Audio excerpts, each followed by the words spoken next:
After a long, grueling regular season for 20 programs, the most important 60 minutes of their campaigns are up next. 10 trophies and 4 bids to the college football playoff are at stake during Conference Championship Week. Highlighted by the Pac-12 championship game, every single matchup in the Power 5 conferences can alter the CFP picture. 3 showdowns within Group of 5 leagues could impact New Year's Six bowls as well. It's a decent time to start clearing your calendar because there's a whole lot of meaningful football on the slate this weekend. Hello, friends, and welcome to the season finale of TXN Sports World College Football Thursday. I am your host, Anthony Florio, joined by good old MF Michael Fletcher. I don't believe we will be having Michael Bullock with us this evening, but in the unlikely event he shows up, we will catch him up on what he missed. If not, then we will hopefully have him back with us tomorrow night for NFL Friday. Season finale, TXN Sports World College Football Thursday. I can't believe it's already here. I feel like it was just yesterday we started this thing, and yet here we are, another season of this in the books. And you best believe we're gonna go out with a bang like we always do when we do these season finales. So with that being said, let's dive on in. We have 7 conference championship games involving top 25 teams. You know, that's how we always do it. That's how we've always done it and always will do it. And we started off with, so here it is. We're going to have 2 games tomorrow night and 5 games on Saturday.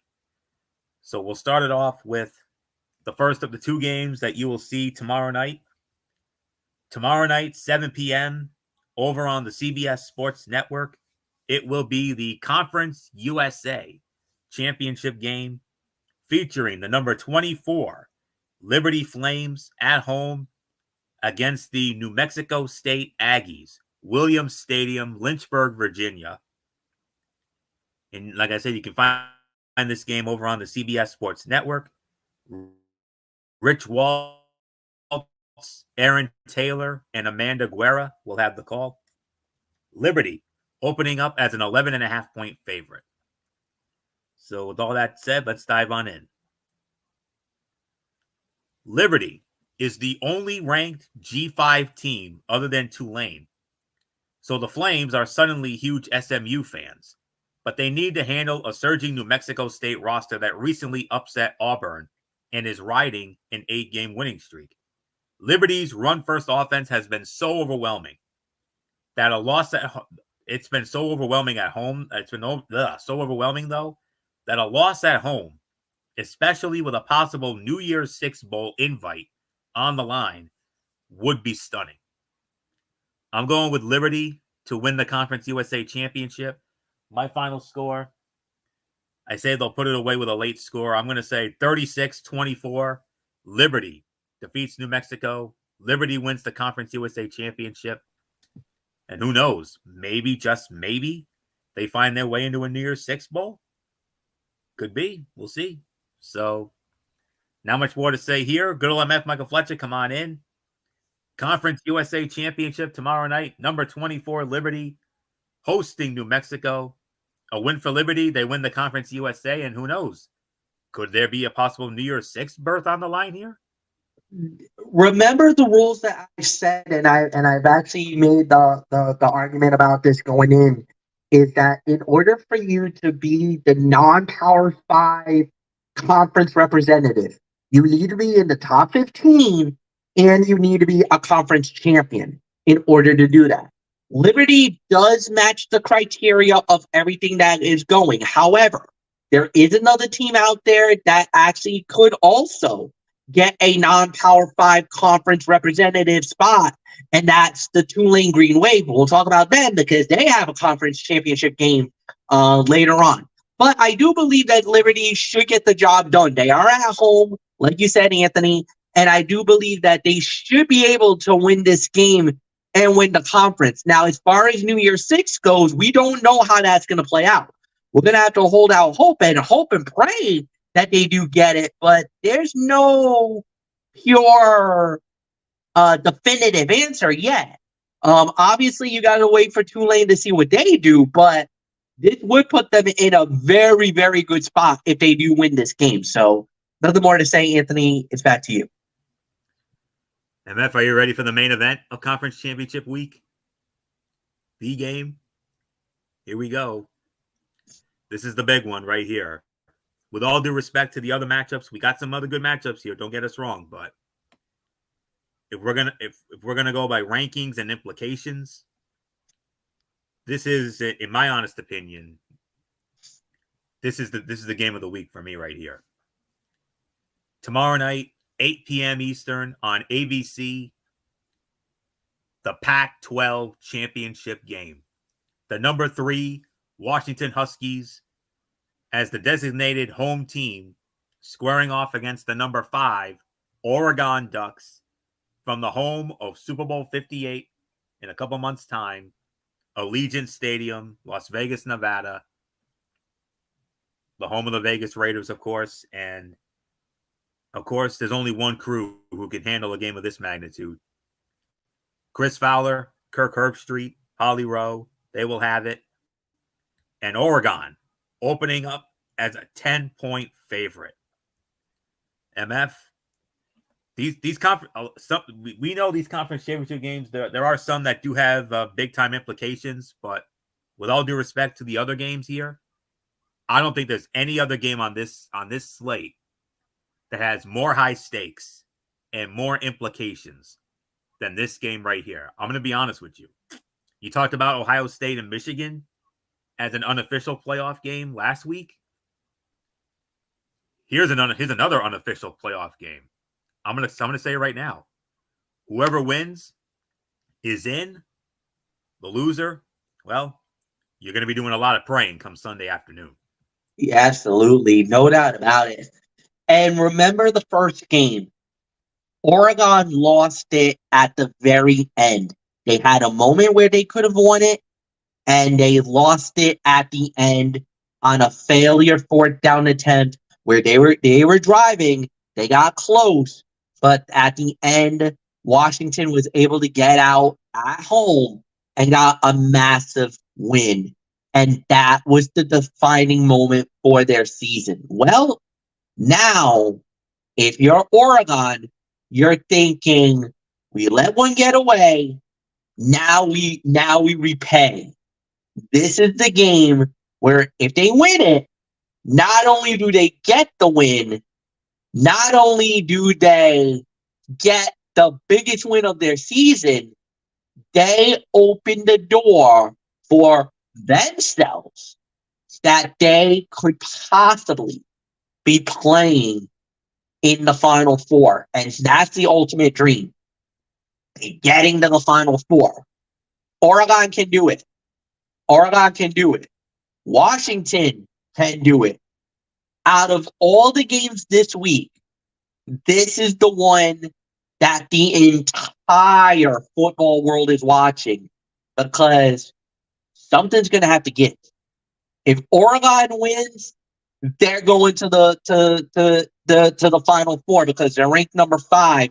They leapfrog. They get in. If you're Washington, then it's truly status quo for them. They move on.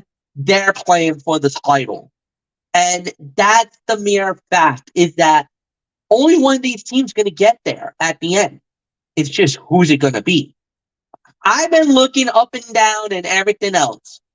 Whenever a crucial moment in this game has been needed or wanted or something like that, it's always been Oregon that was able to answer the call each and every time. To me, I believe Oregon is the best team.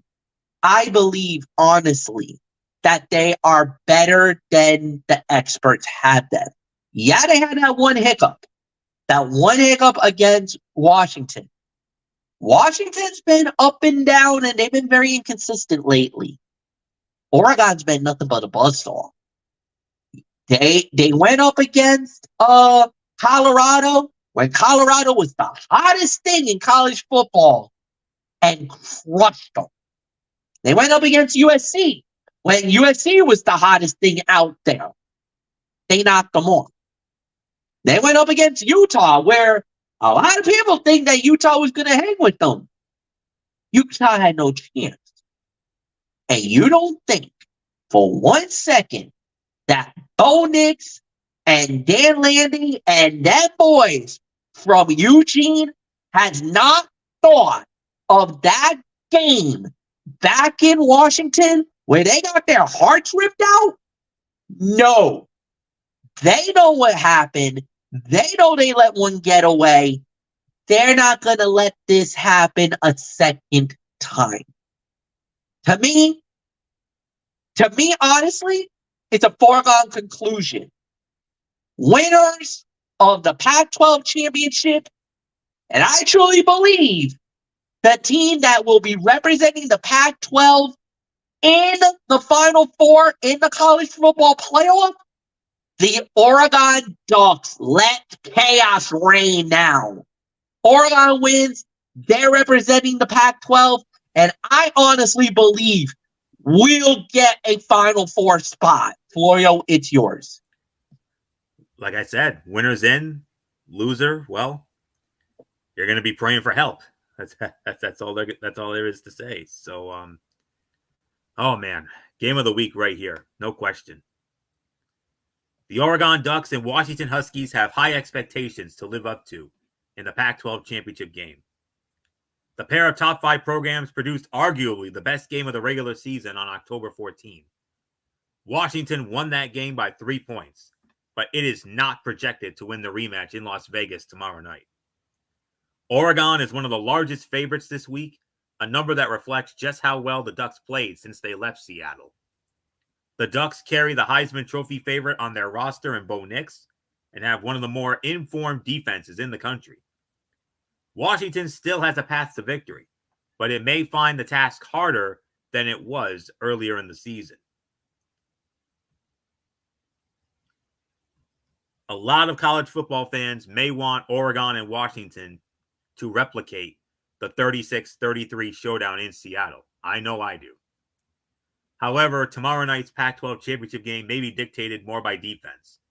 Oregon is coming off one of its best defensive showings of the season, as it limited the Oregon State Beavers to 7 points last Friday night in the Civil War. The Ducks conceded more than 20 points just 2 times in 6 games since their loss to Washington. The Huskies improved their defensive unit in recent weeks as they held Oregon State and the Washington State Cougars to 41 combined points.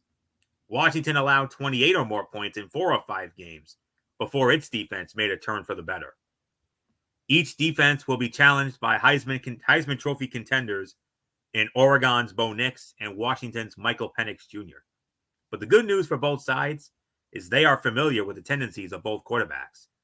The nerves that come with a conference championship game could also kick in throughout the first half, and that can play into the defense's favor.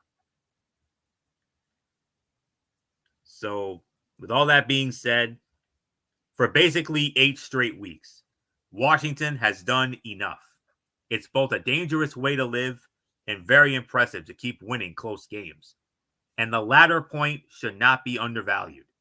In the meantime, however, Oregon has showcased a devastatingly efficient offense with a stingy defense. Missed opportunities doomed Oregon in the October loss to Washington. But MF, I agree.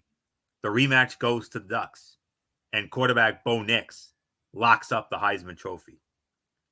Close game into the fourth quarter, but I do believe Oregon is going to put it away with a late score. So I will say Oregon wins. I agree, MF. My final score, 38-27.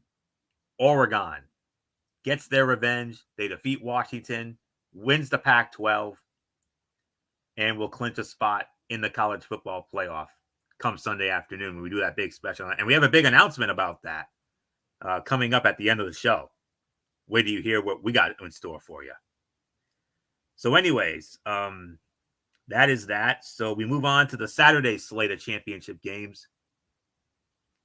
And we started off Saturday afternoon, high noon, 12 noon on ABC. the Big 12 championship game, the number 7 Texas Longhorns, the de facto home team, squaring off against the number 18 Oklahoma State Cowboys, AT&T Stadium in Arlington, Jerry World, if you will. And Molly McGrath will have the call. Texas opening up as a 15.5-point favorite here. So with all that being said, let's dive on in. After not having a regular season clash for the first time since the formation of the Big 12 in 1996, the longtime foes still managed to create a matchup. Really, the outlook seems simple. If Texas can contain Oklahoma State running back Ollie Gordon II, the Longhorns should win.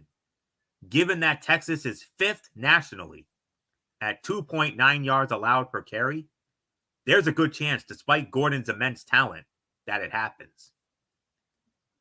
I got Texas winning the Big 12 championship. My final score, 31-23. Texas defeats Oklahoma State, and Texas wins the Big 12 championship. So, not much more to say here. MF, Oklahoma State and Texas meeting in the Big 12 championship. Texas, no trouble getting here despite losing to Oklahoma in the Red River, but Oklahoma State, lucky to be there because of the fact that BYU gave them everything they could handle and then some. Had them down 24-6 at the half. And think about this.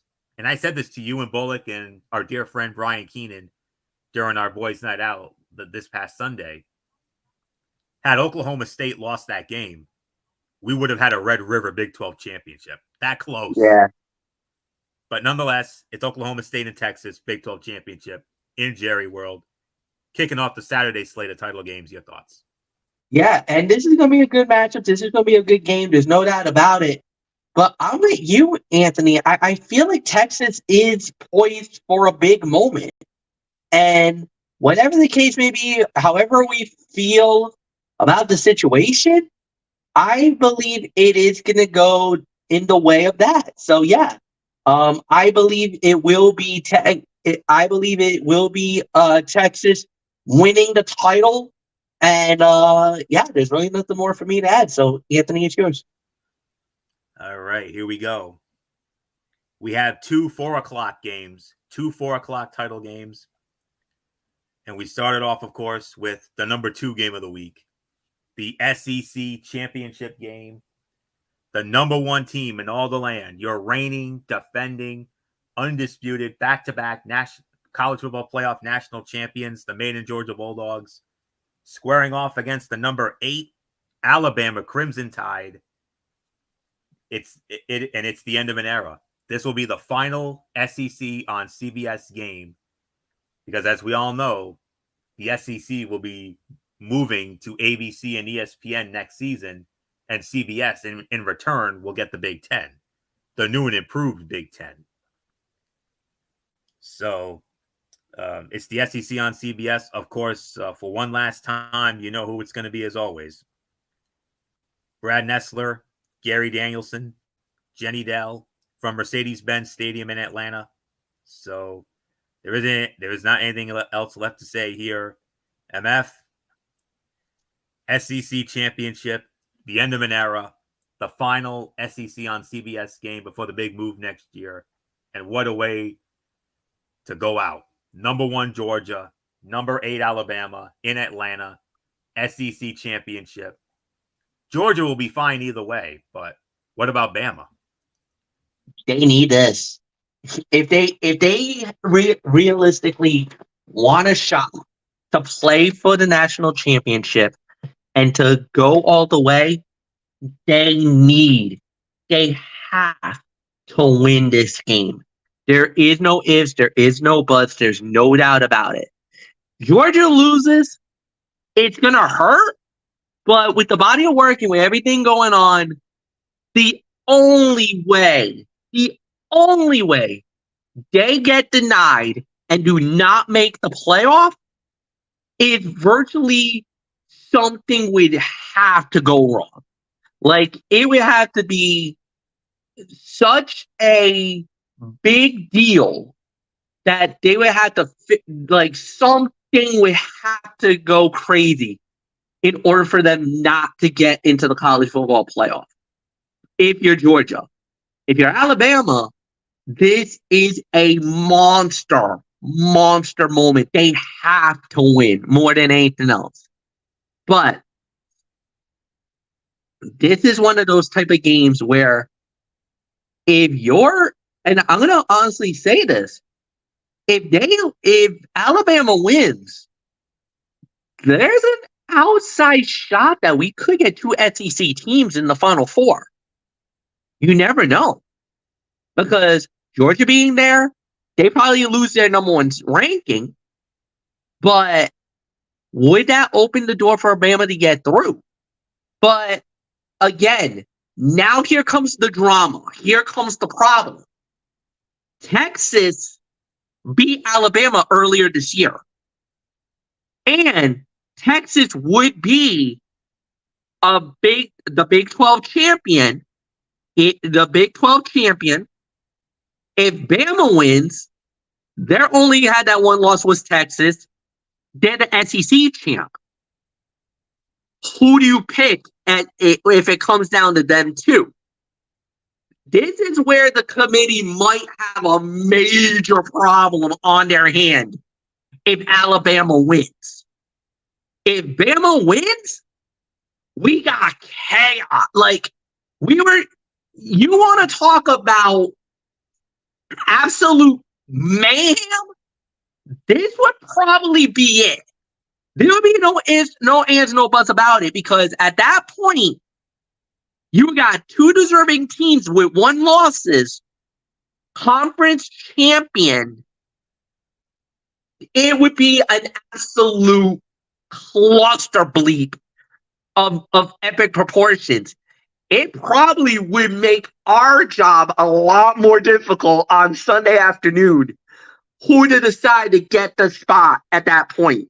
So, but I know Georgia's been hearing it.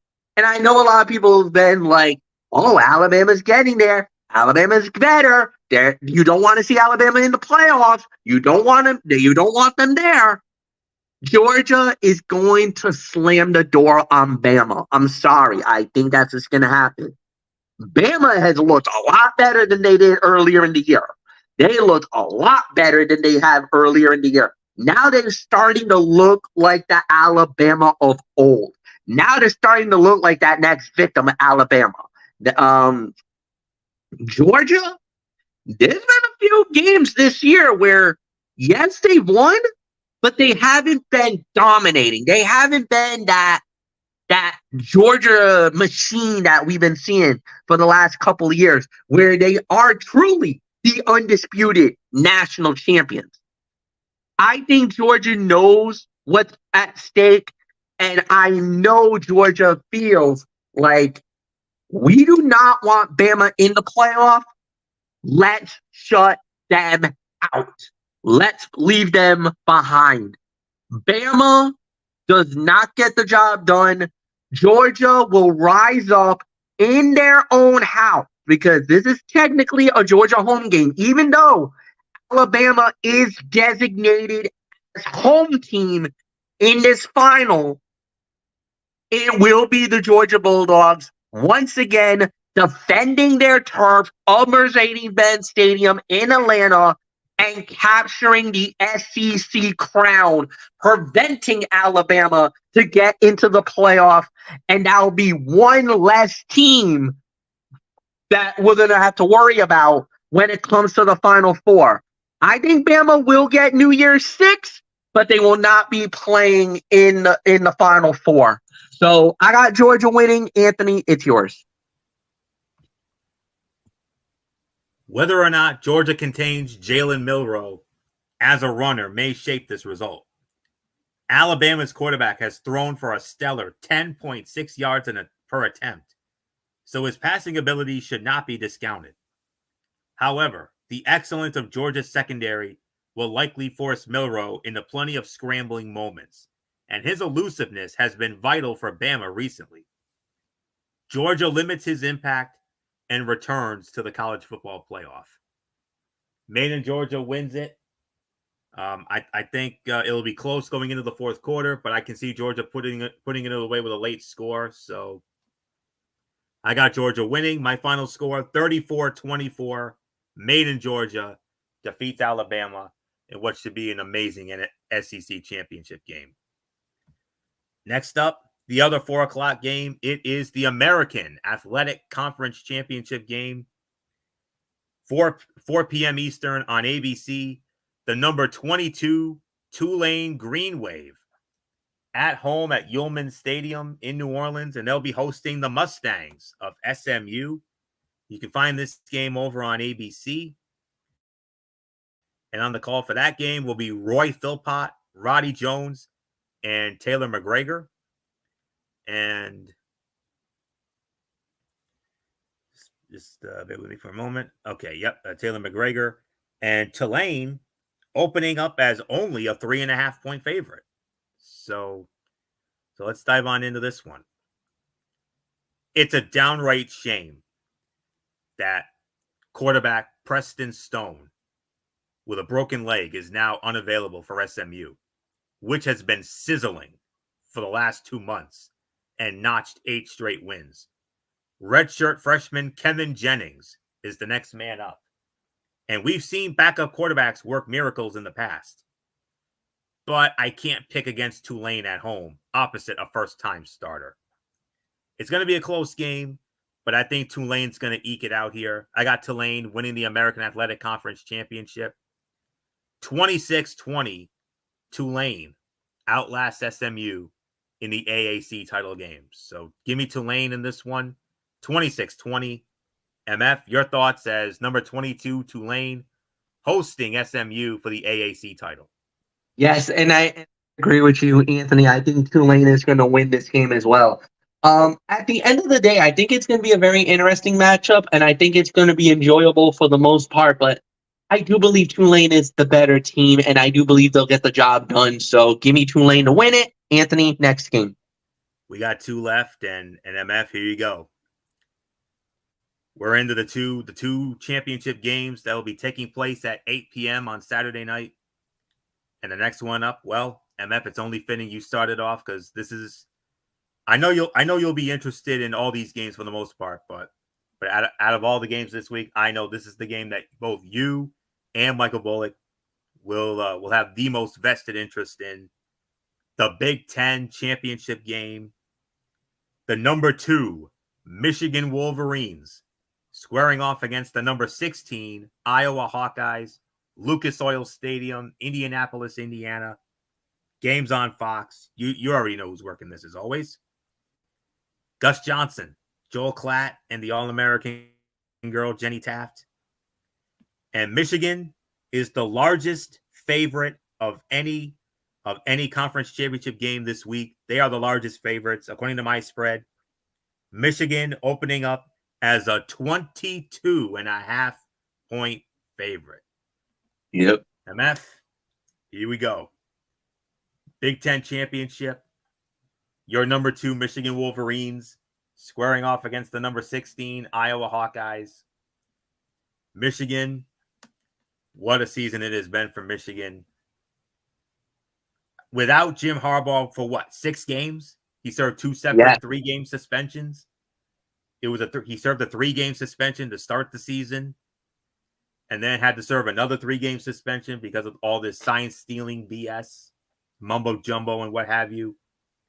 Sharon Moore, the offensive coordinator, did an absolutely commendable job handling a most difficult situation. Now they got Harbaugh back. Harbaugh will be on the sideline as Michigan battles Iowa in the Big Ten championship. Iowa, hey, they won the Big Ten West. Kudos to them. Great defense. Their defense has been absolutely amazing, and they deserve to be there. But the Michigan Wolverines, MF, what a season it's been for them. I mean, especially these last few weeks. Gutsy wins at Penn State. Barely got by Maryland. And then, of course, that emotionally charged win last Saturday against Ohio State in a game that, without a doubt, lived up to the billing of Game of the Century. So here you go, man. Number 2, Michigan. Number 16, Iowa. Michigan, another step closer to, I know, in the immortal words of Ewan Bullock and Cody Rhodes, hopefully one step closer to possibly finishing this story. And that's exactly what it is. Is that Michigan wants to win this game. They have to win this game because of the fact that they know everything is riding on this situation. Um, Going into this, I think a lot of people didn't think Michigan was going to be, going in. There was one game that the first hurdle we needed to cover, and that was the Ohio State University. And there was a lot of bad blood. There was a lot of anger. There was a lot of emotion. You already know it going into that game because, a lot of Michigan fans are kind of pointing the finger at Ohio State, thinking that they might have been the ones that kind of called on the Big Ten about the science stealing scandal and everything else that was riding into the game. So there was enough ammunition for Michigan to go out there and play. Without a doubt, they're one of the hardest games, and it was wild. It was crazy. It was a dogfight, but like you said, Michigan won. They got by, and now they got to go with Iowa. Iowa, well, offensively, yeah, they're not great. They're definitely not a good offensive team, but darn it to hell, they're a very good defensive squad. And Michigan is not as explosive as they've been in the last few years, in the last few games. I think that 3-game loss or that 3-game absence by Jim Harbaugh really affected the Wolverines. I honestly believe because you never saw a real competitive Michigan squad. Yes, they won their games, but offensively, they were in shambles. JJ McCartney played almost not his best games. If you really think about it, the game against Ohio State, not that explosive. The 2 other games, not that explosive. He hasn't had a explosive performance in about a month now.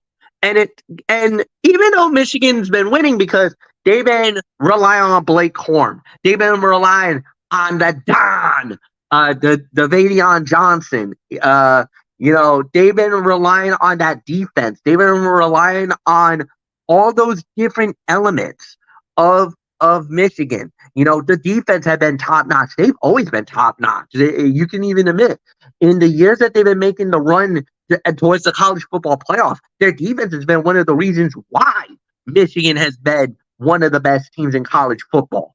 And then, Blake Corum, who got hurt about a year ago, and that was a devastating blow for them. But for him to turn around and come back and to play with the force and the excitement that he has done, especially you saw it last week, Anthony. You saw it firsthand how good Blake Corum was last week in the game against Ohio State. They looked better than ever. So without a doubt, Michigan should win this game and will win this game. It's just I hope they did not put all that ammunition, all that heart, all that whatever towards that Ohio State game and didn't leave anything left for their battle against Iowa. But I do believe Michigan should get the job done. I hope they're not looking past. That's the one thing I'm a little concerned about. Just get the job done. Do what you got to do. Handle your business as we know you guys do. The Michigan Wolverines is going to win the Big Ten and will firmly secure their spot in the college football playoff. Right now, they're number 2. Who knows? If Georgia loses, we could see the Wolverines at number 1 going into the playoff. We'll see. Nothing more to say. Anthony Florio, it's yours. Before I give you my thoughts on this, MF, can you believe this Thursday night game we're seeing tonight? And they got the 2. There you go. Thursday Night Football on Amazon Prime Video. I called for Crossflex, and boy, howdy, am I glad I did. Aren't you glad I did, MF? How'd that work out for us? Pretty damn good. Hey, and the thing was, everybody was in Vegas was saying how the unders were 13. I think up to this point, what week is this? 13. This is week 13. The under up to this point was 7-2 on the unders. We went over by then some here tonight, boys. The overs had it on the betting line in Vegas. I don't think Vegas knew this was coming, but my God, what a game we're getting here tonight. Dallas has just taken the lead, 38-35. I believe there's like 4:37 left. So, time permitting, and since this is our game because of the cross-flex here, thank you, NFL schedule makers, for giving us a meh slate of games in order for us to pursue this. Since the other side already has a big game on tap on their side, so, well, they have the biggest game of the week, obviously, but nonetheless, yeah, that game's got a tough act to follow. We just raised the bar on you suckers. So, time permitting, we may have some bonus commentary here, so we'll keep an eye out for it. I got a feeling it's going to be warranted. All right, so let me get into my thoughts on the Big Ten championship here. A 22.5-point spread seems ridiculous for a championship game between a pair of top 25 teams, but it makes perfect sense for the Big Ten title game. Michigan's offense and most college football offenses, to be fair, operate in a different stratosphere as Iowa's unit. The Hawkeyes scored over 15 points just once in their last 6 games. They are incapable of producing big plays behind quarterback Deacon Hill and rely on field position to shorten drives and score points. Michigan proved throughout the Big Ten campaign that it can dictate a game with its dominant rushing attack and score a ton of points in the process. The Wolverines ran for over 2,000 yards in the regular season. Lead back Blake Corum is 24 yards away from hitting the 1,000-yard mark. The Big Ten East Division champion also has a competent passing attack led by quarterback J.J. McCarthy, which is something Iowa can't brag about. The Hawkeyes had more than 200 passing yards in a single game once this season, and over 150 passing yards on 3 occasions. There is precedent for a Michigan blowout win. The Wolverines blew out Iowa 42-3 2 years ago in this same game. Michigan should create an insurmountable 10 to 14 point lead by halftime and then add on in the second half, while Iowa's offense remains helpless. And from there, one moment. Okay. First to what? 17 points? Michigan leads the nation with only 10.3 points allowed per game, while Iowa is 4th at 12.2. Look, there's a strong possibility the Hawkeyes keep Michigan below its season worst 24 points. But I'm really struggling to envision a reality in which a porous Iowa offense actually moves the ball. I think Michigan will win this one rather comfortably.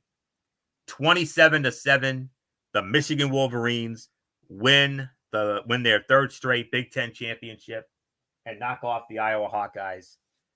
1 game left, the other 8 p.m. game on Saturday night, and it will be the ACC championship game. The number 4 Florida State Seminoles squaring off against the number 14 Louisville Cardinals, Bank of America Stadium, Charlotte, North Carolina. You can find this game over on ABC. And on the call for this game, it will be Joe Tessitore, Jesse Palmer, and Katie George. And we talked about how Michigan had the largest spread of any championship game. Florida State has the smallest. Florida State is opening up as only a 1.5 point favorite, if you can imagine that. So, defense. That's the story in the ACC championship, which is remarkably the 3rd game involving a program that has an injured quarterback. Fortunately for Florida State, it has held 8 straight teams to 20 points or fewer.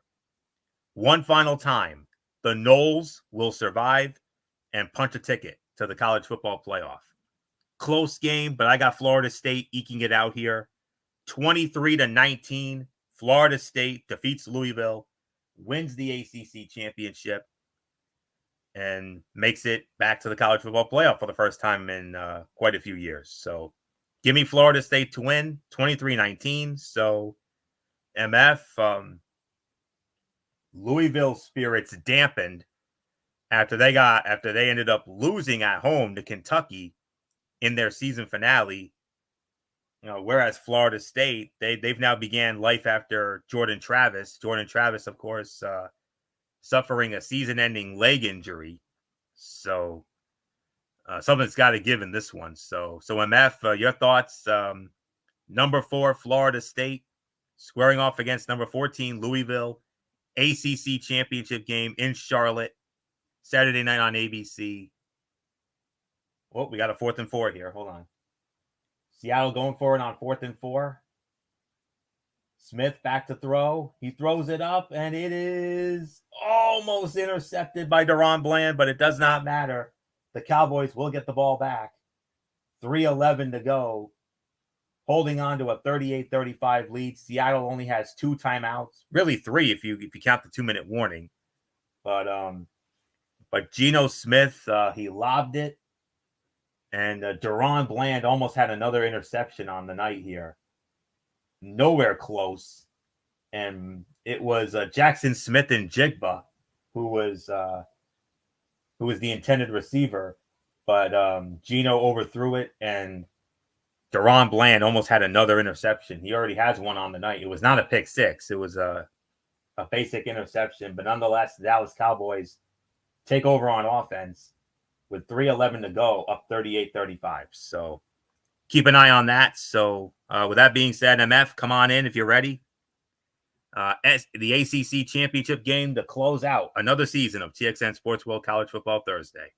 Yeah, and this is going to be a good matchup. There's no doubt about it, in my opinion. I gotta go with Florida State. Yes, I know there's a lot of things going on in their thing and the whole 9 yards, but I do believe Florida State should find a way to get the job done, and so that's my prediction on that one. Florida State wins. Anthony, it's yours. All right.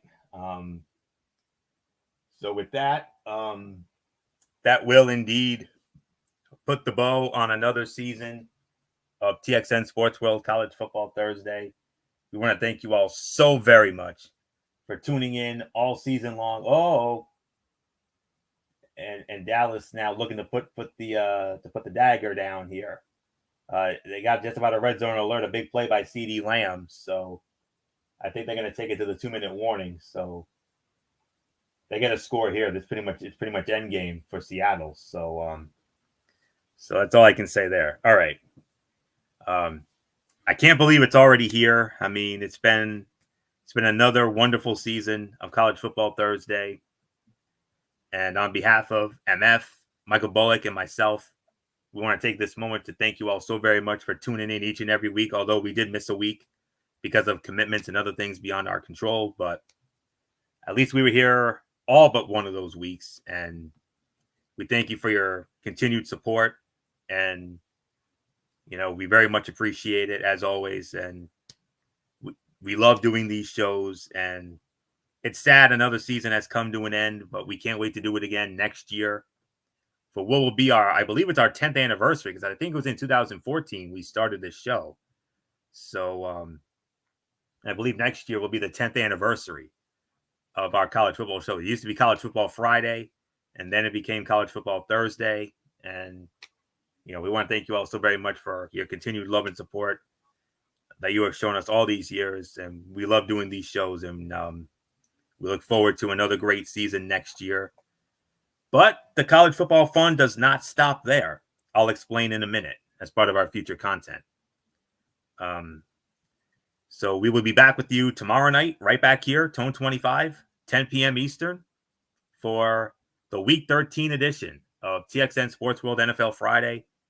We're going to be recapping this wild and crazy Seahawk Cowboy game. and we will preview the remaining games of week number 13, headlined, of course, by the rematch of last year's NFC Championship game, the San Francisco 49ers and the Philadelphia Eagles, the game of the week, no question about that. Some other good matchups as well, but that's the big one right there. Saturday night, 10:30, I believe it will be over on MF's channel, Braves Fan 95. It will be the Cerebral Smack Talk, Friday Night SmackDown, AEW Collision on that one. And MF, I understand we're going to be doing something very special on Sunday afternoon. Am I hearing that correctly? I mean, I believe we're going to be doing a live selection special. Yeah, so for the first time ever, guys, we're going to be doing, we will be going live as it happens. The college football playoff will be announced, and we will be doing it. We will be live for that event. We are still trying to figure out the details on when we're going to go live, but we are going to do this. So we have absolutely made the intentions to do this, to make the announcements as it happens on that day. So yes, it is going to happen, folks. We will have a live.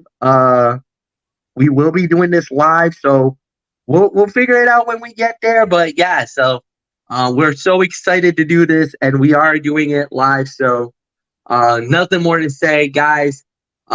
It's been an honor and a privilege and everything else. So yeah, so we will see you guys on tomorrow, and then we'll go from there. So yeah, Anthony, it's yours. All right, so there you go. It'll be sometime around the 12:30. Yeah, so area. I'm probably thinking more 12:30 ish, because they like to talk, and I think around 12:45 is normally when they make the announcements in the past. So we'll see. How are we doing this? Is it just going to be for the playoff? Just the playoff, the announcement of the Final Four. Okay, so we will have that live special Sunday afternoon. You do not want to miss that. It's basically the football version of the NCAA selection special when it comes to the college basketball. So very much looking forward to doing that. We talked about doing it. I think it was last year. I think we talked about doing it, but it fell through. So but we're gonna go for it this time around. So I can't wait for that on Sunday afternoon. Like I said, we got to work out the details, but as it happens, we will have it. So right here on the Tone 25, a special edition of TXN Sports World College Football Thursday, to say the very least. And then Monday night, of course, we do it all again, Ridiculously Raw. Monday Night Raw, and of course, my Tony's take on NXT Level Up, and my preview of Impact Wrestling Turning Point, which goes down next Saturday, December the 9th. And then Wednesday, we got Wednesday Night Madness with MF, hopefully, as it will be NXT, AEW Dynamite. And we go from an exciting Thursday night football game to a not so exciting Thursday night football game next week. The New England Patriots squaring off against the Pittsburgh Steelers. Very much looking like that could be our Zonk game of the week next week. So very likely. But nonetheless, that's the game right there. We'll preview that as we always do. And then 1 week from tonight, we're going to have a special Thursday night edition of TXN Sports World NFL Friday, because of the fact that next Friday, December the 8th, we will not have a show because myself, MF, and Michael Bullock will be heading over to the Amica Mutual Pavilion to take in WWE SmackDown Presents Tribute to the Troops. So we will be on hand for that. So we will not have a show next Friday night. So And as a matter of fact, because of now that the college football series is over, we might actually move the Thursday show. We might actually move the entire show back to Thursday. So we might be doing NFL Thursdays for the remainder of the season. Something to think about. Absolutely. Yep.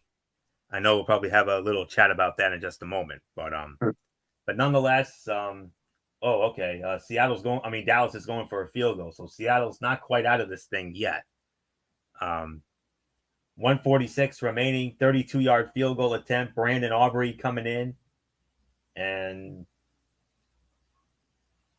we Seattle has no timeouts, so they can't do what I call the old Mike Shanahan rule, and that's ice the kicker. So from 32, Aubrey, snap down, kick on the way, and it is pure. So it is 41-35 Dallas. 143 left. Seattle has no timeouts, so they got to drive the length of the field to score the touchdown and take the lead and perhaps win. So they got plenty of time to do it, but the only difference is they have no timeouts to work with. So we'll see what happens. So with all that being said, that will put the bow on this. So until tomorrow night for the Week 13 edition of TXN Sports World NFL Friday, it's Anthony Florio here for Good MF Michael Fletcher, and in spirit, Michael Bullock, and of course, always and forever, the First Lady, Dee Dee Woodson. You know the routine, everybody. Thumbs up. Talk to you later. Yeah. Throw it up Fortune Forest style. Bye for now, my friends. God bless. Be good to each other. Have a blessed Friday. And until tomorrow night for the Week 13 edition of TXN Sports World NFL Friday, you've been watching the season finale of TXN Sports World College Football Thursday Championship Week right here on the Tone 25 on YouTube and StreamYard.com. For everybody who has been a part of this one, for now, Anthony Florio, so long, and bye, everybody, bye.